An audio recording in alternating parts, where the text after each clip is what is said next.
Jacques from Dapper Shaves. Today, going to change the edge on this Koraat by changing the bevel on a Coticule and then finishing my normal progression, which is a black Arkansas with some Asano Naguras. Nothing funny. I want to apologize up front. There's building construction going on both sides of my house. So there's nothing I can do about that. I'll try and edit out as much as I can. But so bear with me, because this is the only opportunity I have to show you guys this. I already own a Koraat. So here's another. I wish it was mine, but it's not. Customers into change Ulrich's very good, very sharp synthetic edge to a natural stone, and the customer already knows my edges, so that's what he wants. Once again, these razors are beautifully made. It's a 14. That's just the model number. This one's got a nice shoulder in it. Can you guys see the belly on that? Yep, there we go. Jumping on the top and bottom, and then the customer added a brass wedge in here that really looks fantastic on this razor and make it pop and make it one of a kind. So apparently this is Roxanne, so I need to treat Roxanne with very good care. So Ulrich, when he made this razor, honed this razor without tape. Okay? No tape used on this, and you can't even see this work. So it's not the first Koraat I'm going to hone. When Ulrich says he's got a very fine bevel on there, trust me, it's very fine and it's very easy to convert. I converted mine from tape to a natural edge in quick time, and we're going to do the same with this razor. It obviously should be a whole lot quicker. Having said that, definitely not a job to be rushed. This is a mirror polish finish on it. So I need to take great care to ensure that I don't scratch surfaces. I first quickly want to myself have a look at this edge. I haven't yet.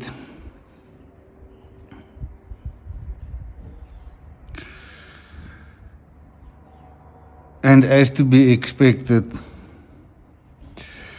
a very thin, very uniform, very well set and defined bevel. To be quite honest, this thing I haven't even checked, should treat drop like mad. Yes, there we go. Okay. The stone I'm going to use is a Coticule. I like a Coticule base because it creates a very smooth edge. This is from Vein 8, and this is the Le Petit Blanchet. It's not a combination stone, it's what's the right word for it? In any case, it's natural into the stone. Normally they bond the Coticules to it. Now the backing, which is the Belgian blue, actually came loose. You can see where it's naturally into the stone, and somehow it separated, like on this corner here, and the Belgian blue came off. So I need to be very careful with the stone. As it's fragile, the edges are nicely beveled beforehand so that I don't run the risk of damaging the edge. And the stone, I've already checked, is dead flat. This stone I shortened. This is a piece that actually comes from it. And the Belgian blue I've got in the house which I use for knives. So this is going to be my slurry stone, and underneath here I've just got an old synthetic stone which I'm just putting down as a base, so this is nicely lifted. I'm first going to move this to the side, and then we're going to get going.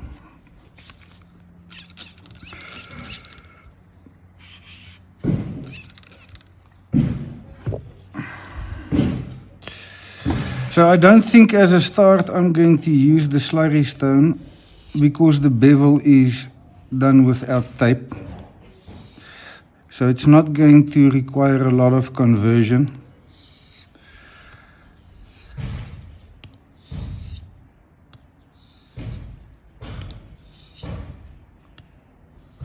So next door, if you can hear that hammering, which would be unfortunate, is them taking off the casing for the top floor foundation, which they cast a couple of days ago. With a shoulder razor, it's very important not to grind past the shoulder, because you're going to scratch that. Ulrich's razors all got a very subtle smile to it, so make sure you make use of rolling strokes, especially around the toe and the heel. And you see I turn it away so that I don't hit on the stabilizer, on the shoulder, but I hit the edge. So here currently I don't need to do a lot of work, so there's not a lot of pressure, but I've still got a bit of bias towards the edge, so I'm slightly torquing the razor edge into the stone. And when I mean slightly, I mean maybe 5% more than 10% more than the rest of the razor, so it's a slight torque. I can already feel how this edge has changed, and how it's now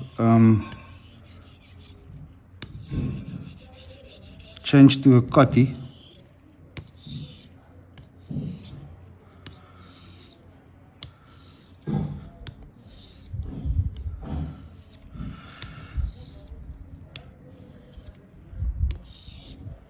Okay, so now that I can feel, I've got exactly the same sensation on both sides of the blade across the entire edge, and I'm undercutting. The water is coming nicely over the edge, which means I'm hitting the apex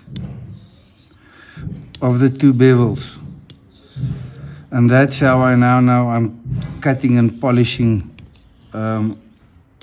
these areas nicely. I want to quickly have a check underneath the scope, and I think the heel is going to require a bit of attention maybe.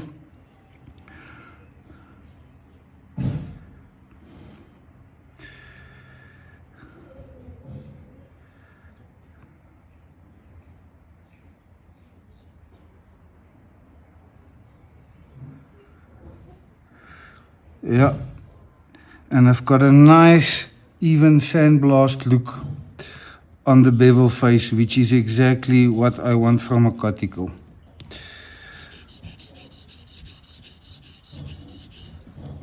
Just hitting a spot here that needs a bit of love.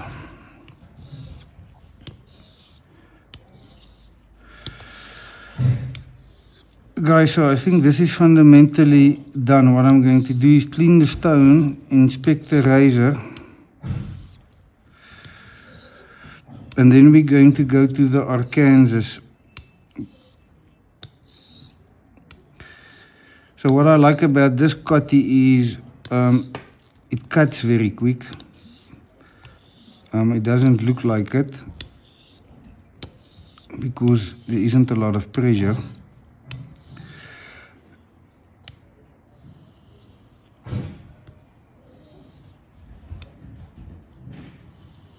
Okay,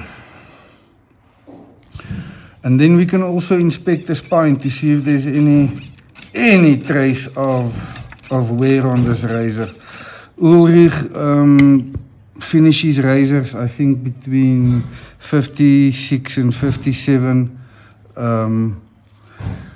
a Rockwell hardness.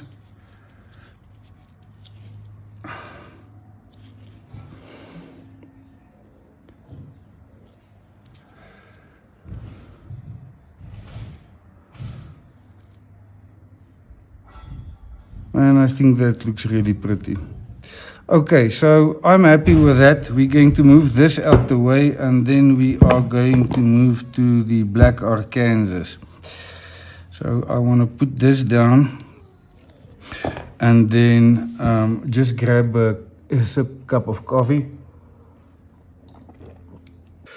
Right, so I'm going to move the razor to the side for a moment, and I want to clean my stone off nicely.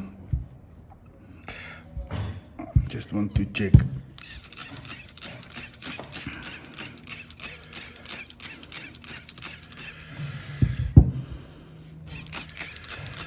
Nice and hydrated.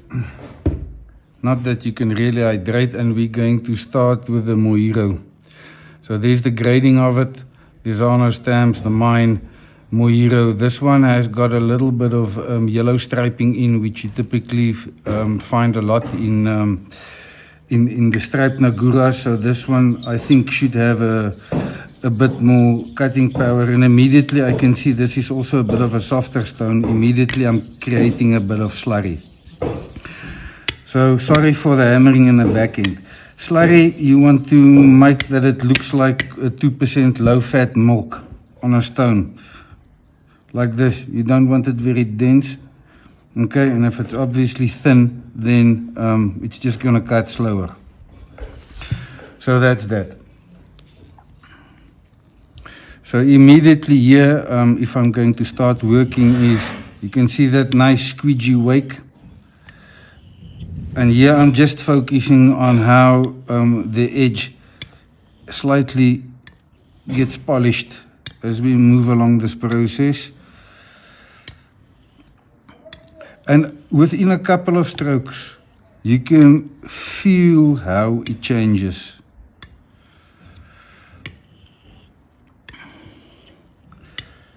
So for those of you that just got a Coticule, if you want to increase the edge sharpness of your Coticule, there's a couple of ways you can do that. You change the way you dress your Coticule. So if you want to bump it up, finish your Coticule dressed on at least 2K or 1.5 or something like that. Very, very fine, not a lot of pressure.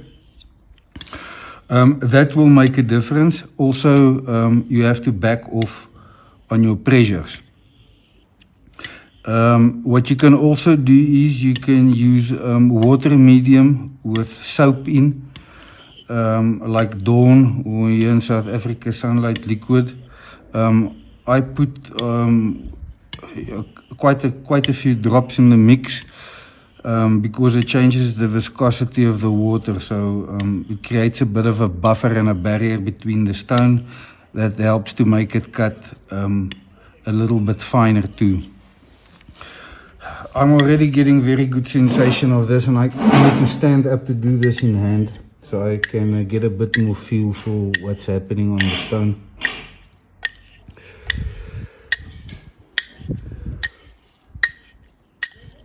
These half strokes help to control the pressure and even distribution, and you will also feel that it actually cuts a lot quicker than a longer stroke. At least that's my experience. And this razor is just want to stick and bite and hang on everywhere. Nice squeegee clean look. Okay, so I wanted to do a second Mojito pass on this before we hit the coma, but it's really feeling great. The bevels isn't large, so I am going to dare to jump to a coma, and then I'll see how it feels, maybe just do one, and then straight after this I will be doing a shave video with Roxanne.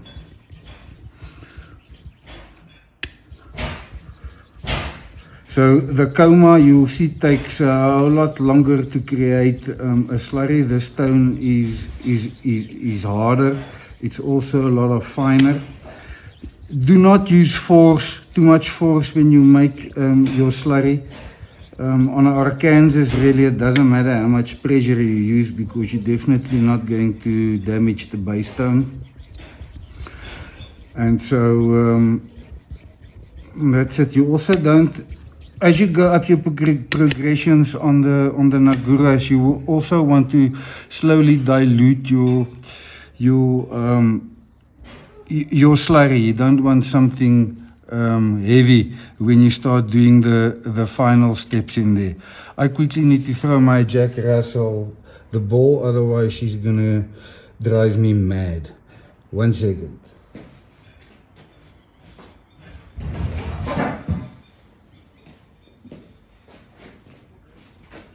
Right.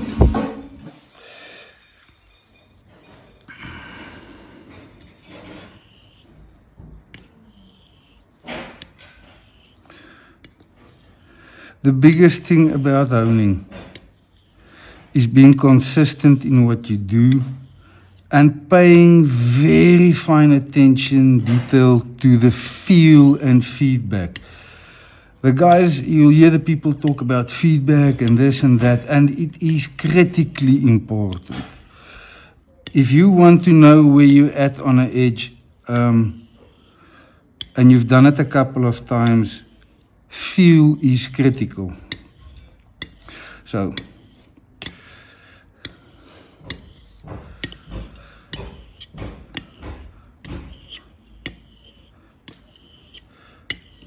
you can already see how this slurry, it was slight grayish, but has already changed color a bit. And here I'm going to switch to inner and honing. I hope you guys can see the camera sitting up high. I hope this is middle.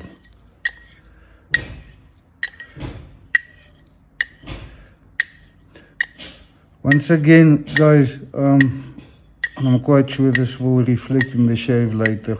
These razors is the king of the hill. I've got a Max Prexer, which I'll compare to when that comes in, but there's nothing I have found that even gets on par with the Koraat razors, especially with the tough beard option, which is the pronounced belly. I really like what I'm feeling here on the stone. And now